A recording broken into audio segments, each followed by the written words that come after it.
പ്രണയത്തിൽ ഏറ്റവും ബുദ്ധിമുട്ടേറിയ കാര്യം എന്താ? അഗാധമായ പ്രണയത്തിന് ശേഷം താൻ വഞ്ചിക്കപ്പെട്ടു എന്ന തിരിച്ചറിവ് അത് വല്ലാതെ പ്രയാസമുണ്ടാക്കുമെന്ന് പറയാറുണ്ട്.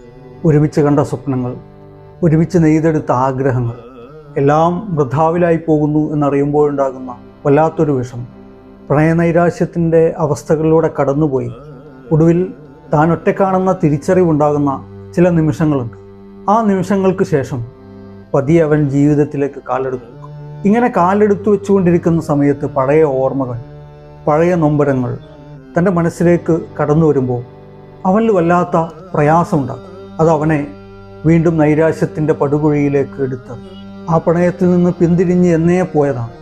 ആ പ്രണയത്തിൻ്റെ ഓർമ്മകളോട് വിട ചൊല്ലിയതാണ്. പക്ഷേ ആ ഓർമ്മകളിലേക്ക് വീണ്ടും എടുത്തെറിയപ്പെടുന്നു.